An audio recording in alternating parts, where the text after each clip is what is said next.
Hi guys, welcome back to another video. It's Nicole, and today's video I'm going to be talking about things I wish I knew before going to UC San Diego. So the first thing I'm going to talk about is the college rankings. When you first apply to UC San Diego, you'll see a list of 8 college rankings that you can choose from, and this was really a new thing for me because none of my other UCs had this. My opinion is that it really depends on 3 things.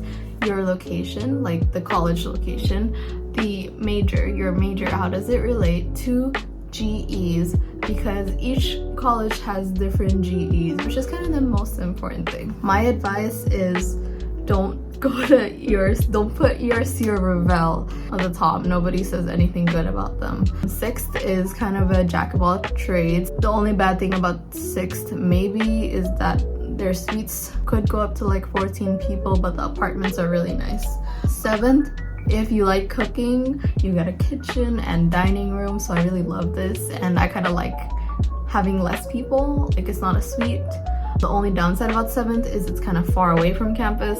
8th, also same thing, it's really far away from campus. 8th, college is okay, like the buildings are really new, but the suites are kind of a lot of people. Muir, if you like that concrete jail jungle style. However, it is really close to everything. Warren, if you are a STEM major, I should have researched this because Warren, if you go to Warren, it basically cuts the GEs in half. So you should probably do that if you're planning to go in a STEM related major, which I should have done. I put it at like 4th or something. And Marshall, low-key Marshall might be pretty good. They're constructing new apartments. I don't know much about Marshall. It's pretty close to campus. I mean, it's like kind of close to 7th. It's the middle of 7th and main campus, so it's kind of in the middle. Right now they're constructing new buildings for Marshall, so I think that could be a good thing if you're looking forward to that. I think I covered most of it. That's my opinion on college rankings, so just have it in the back of your mind and feel free to like research more in your own time. Is UCSD socially dead? Which is kind of a big thing, and it's kind of what people are afraid of, but actually I don't think it's that bad. The only reason that people would say this is because the campus is huge and you might meet someone one day and never see them again because they're in a different college. First of all, it's only socially dead if you want it to be socially dead. A lot of people do go here, so my advice is that if you don't want to be socially dead, some people do, you just have to get out there, be social, go to student orgs, and continuously like find ways to meet the same people. Oh, and orientation, make friends, because one of my close friends right now, I met her at orientation and yada yada yada. We literally hang out like almost every day. One of the more confusing things are the dining plans, because you get dining dollars and try-in cash, which will be explained to you later on, but here's just like an overview of it. Dining dollars is only used in dining halls and marketplaces on campus. Try-in cash can be used for laundry, some locations, like a lot of locations actually on campus, but they're more like restaurants that are separate from dining halls. You can also use it to print, like print at the printers everywhere. But when you are accepted to UCSD, you may be seeing all the different dining plans and confused which one to actually get. And for this one, I had to ask a lot of my friends that are already at UCSD what they recommend. And they always said, get the cheapest one. Why? Because you can actually just add whenever you need it. So don't like overload funds and then have a bunch left over at the end of the year when you don't really need it, you know? What about transportation? And this is actually a big deal. If you live on the farther ends of campus, such as 7th College or 8th College, maybe Warren, colleges that are far from the main areas where classrooms are.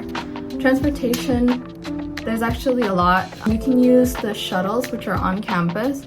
You can even use public transportation, which is included in your tuition. So make sure you get the Pronto app. I personally like to use the shuttle. There's inside loop and outside loop. Basically, there's a lot of transportation everywhere. On the weekends, there's even like grocery shuttles that go to H Mart or 99 Ranch or Trader Joe's / Ralph's. So don't even worry about it, like the fact that you won't be having a car if you do have a car. Yeah. And also be prepared to walk. And why do I say walk?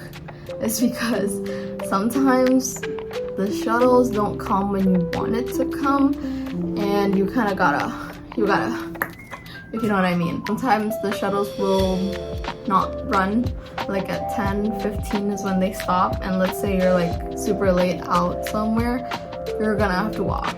Honestly, I don't really mind it anymore, but if you do mind walking, use the scooters that are on campus, or get your own scooter or a bike. Also, for enrollment and classes, there's 2 things. First pass, you get to enroll in 3 classes, and the second pass, you get to waitlist and enroll in more courses. And for this one, make sure that you prioritize the classes you really need in the first pass, because by second pass, it's gonna be waitlisted. Even by first pass, sometimes it's already waitlisted, so you kind of have a little bit of a gamble to go to. So yeah, I know this was kind of casual, like I didn't really have a script for this. I just said it like whatever is on my mind. So thank you so much for watching and checking this video out. I hope this helped some of your anxieties if you have any, or just honestly helped you by giving you extra information. But if you do still have more questions, put it down in the comments and I will do my best to answer them, like I said in my last video. And honestly, you're gonna enjoy college and I wish you the best of luck. Sorry if I'm like a little bit awkward.